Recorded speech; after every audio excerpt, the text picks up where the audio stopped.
आप सब यह तो जानते हो कि शिव परिवार में शिव जी, पार्वती जी और उनके पुत्र गणेश जी और कार्तिकेय, परंतु आप क्या यह जानते हो कि उनकी एक पुत्री भी थी और उनके पुत्रों और पुत्री का विवाह किससे हुआ, उनके कितने बच्चे थे? नहीं जानते तो यह वीडियो आपके लिए है। सबसे पहले गणेश जी, उनका विवाह हुआ रिद्धि सिद्धि से, जो ब्रह्मा जी की पुत्रियां थी।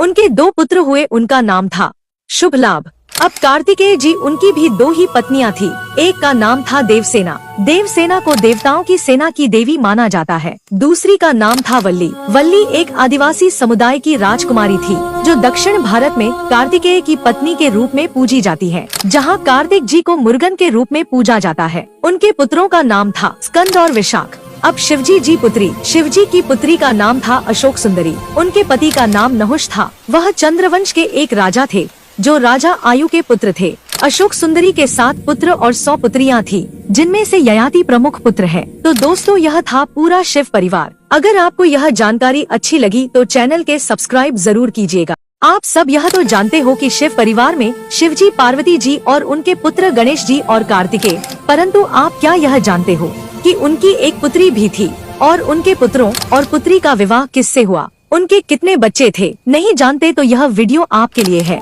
सबसे पहले गणेश जी, उनका विवाह हुआ रिद्धि सिद्धि से, जो ब्रह्मा जी की पुत्रियां थी। उनके 2 पुत्र हुए, उनका नाम था शुभ लाभ।